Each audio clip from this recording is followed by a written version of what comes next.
네, 성경고리 오늘도 하나님의 말씀을 함께 듣고 읽고 묵상하는 귀한 시간으로 나누도록 하겠습니다. 네, 오늘은 로마서 3장, 4장 두 장의 말씀인데요. 오늘 말씀에서는 예수님께서 우리에게 주신 그 구원의 원리, 이신득이 복음의 구원의 원리에 대해서 이렇게 바울이 설명하는 부분이라고 생각을 하시면 될 것 같습니다. 그래서 이신득이 복음의 어떤 축복된 모습들, 그리고 이신득이 원리의 세 가지 원리에 대해서 이렇게 이야기를 해주고 있는데, 우리가 그 이신득이 복음의 진리의 이야기를 들으면서 우리의 삶 가운데 주어진 그 복음, 구원의 역사를 우리가 또 은혜로 또 느끼시고, 또 어떻게 또 우리는 그 구원을 또 이해하고 또 누군가에게 전할 때 어떻게 전해야 할 것인지에 대해서도 이 로마서를 읽어 나가면서 여러분들이 잘 체득하시면 좋은 기회가 될 것 같습니다. 오늘도 부어주시는 그 은혜를 받으시고 또 은혜 가운데 함께 또 동행하는, 하나님과 동행하는 그런 삶으로 나아가시길 축복합니다. 이제 말씀 듣겠습니다. 제3장. 그런즉 유대인의 나음이 무엇이며 할례 유익이 무엇이냐? 범사에 많으니 우선은 그들이 하나님의 말씀을 맡았음이니라. 어떤 자들이 믿지 아니하였으면 어찌하리요? 그 믿지 아니함이 하나님의 미쁘심을 패하겠느냐? 그럴 수 없느니라.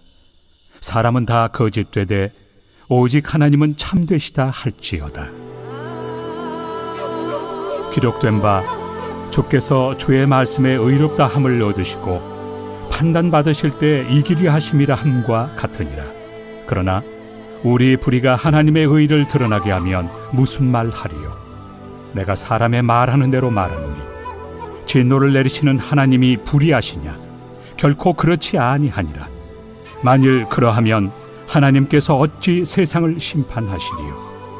그러나 나의 거짓말로 하나님의 참되심이 더 풍성하여 그의 영광이 되었다면 어찌 내가 죄인처럼 심판을 받으리요? 또는 그러면 선을 이루기 위하여 악을 행하자 하지 않겠느냐? 어떤 이들이 이렇게 비방하여 우리가 이런 말을 한다고 하니 그들은 정죄받는 것이 마땅하니라. 그러면 어떠하냐? 우리는 나으냐? 결코 아니라. 유대인이나 헬라인이나 다 죄 아래 있다고 우리가 이미 선언하였느니라.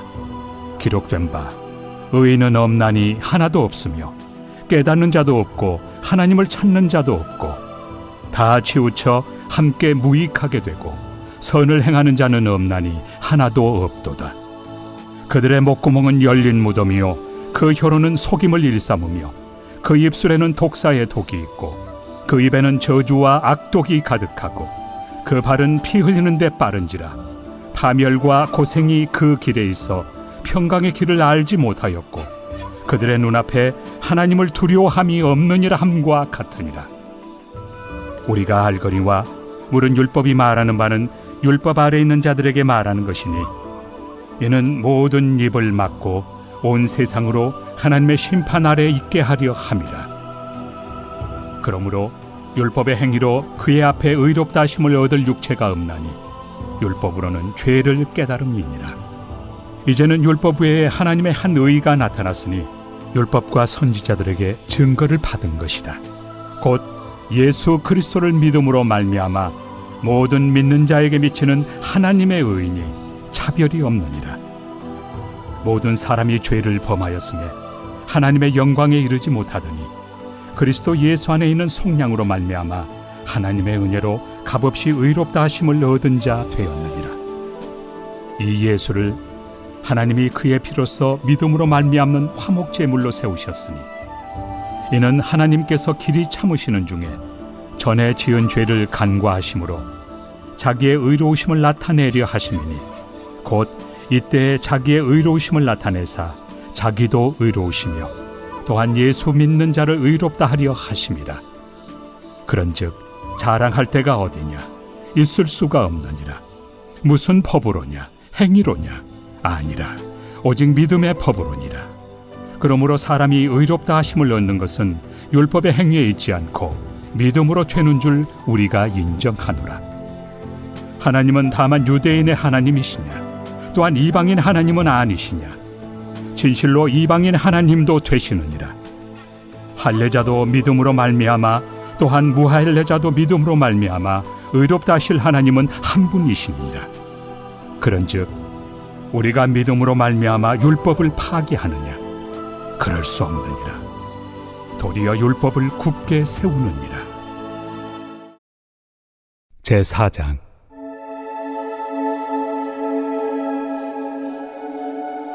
그런즉 육신으로 우리 조상인 아브라함이 무엇을 얻었다 하리요?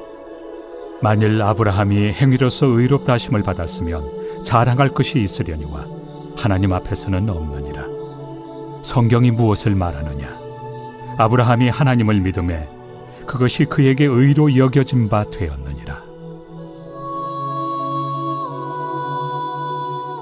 일하는 자에게는 그 삭시 은혜로 여겨지지 아니하고 보수로 여겨지거니와 이를 아니할지라도 경건하지 아니한 자를 의롭다 하시는 이를 믿는 자에게는 그의 믿음을 의로 여기시나니 일한 것이 없이 하나님께 의로 여기심을 받는 사람의 복에 대하여 다윗이 말한 바 불법이 사함을 받고 죄가 가려짐을 받는 사람들은 복이 있고 주께서 그 죄를 인정하지 아니하실 사람은 복이 있도다. 함과 같으니라. 그런즉 이 복이 할례자에게냐 혹은 무할례자에게도냐? 무릇 우리가 말하기를 아브라함에게는 그 믿음이 의로 여겨졌다 하노라. 그런즉 그것이 어떻게 여겨졌느냐? 할례시냐 무할례시냐? 할례시가 아니요 무할례시니라. 그가 할례표를 받은 것은 무할례시의 믿음으로 된 의를 인친 것이니 이는 무할례자로서 믿는 모든 자의 초상이 되어 그들도 의로 여기심을 얻게 하려 하심이라. 또한 할례자의 초상이 되었나니 곧 할례 받을 자에게뿐 아니라 우리 조상 아브라함이 무할례시에 가졌던 믿음의 자취를 따르는 자들에게도 그러하니라. 아브라함이나 그 후손에게 세상의 상속자가 되리라고 하신 언약은 율법으로 말미암은 것이 아니요 오직 믿음의 의로 말미암은 것이니라. 만일 율법에 속한 자들이 상속자이면 믿음은 헛것이 되고 약속은 파기되었느니라. 율법은 진노를 이루게 하나니 율법이 없는 곳에는 범법도 없느니라. 그러므로 상속자가 되는 그것이 은혜에 속하기 위하여 믿음으로 되나니 이는 그 약속을 그 모든 후손에게 굳게 하려 하심이라. 율법에 속한 자에게뿐만 아니라 아브라함의 믿음에 속한 자에게도 그러하니 아브라함은 우리 모든 사람의 조상이라. 기록된 바 내가 너를 많은 민족의 조상으로 세웠다 하심과 같으니 그가 믿은 바 하나님은 죽은 자를 살리시며 없는 것을 있는 것으로 부르시는 이시니라. 아브라함이 바랄 수 없는 중에 바라고 믿었으니 이는 내 후손이 이 같으리라 하신 말씀대로 많은 민족의 조상이 되게 하려 하심이라. 그가 100세나 되어 자기 몸이 죽은 것 같고 사라의 태가 죽은 것 같음을 알고도 믿음이 약하여지지 아니하고 믿음이 없어 하나님의 약속을 의심하지 않고 믿음으로 견고하여져서 하나님께 영광을 돌리며 약속하신 그것을 또한 능히 이루실 줄을 확신하였으니 그러므로 그것이 그에게 의로 여겨졌느니라. 그에게 의로 여겨졌다 기록된 것은 아브라함만 위한 것이 아니요 의로 여기심을 받을 우리도 위함이니 곧 예수 우리 주를 죽은 자 가운데서 살리신 이를 믿는 자니라. 예수는 우리가 범죄한 것 때문에 내줌이 되고 또한 우리를 의롭다 하시기 위하여 살아나셨느니라.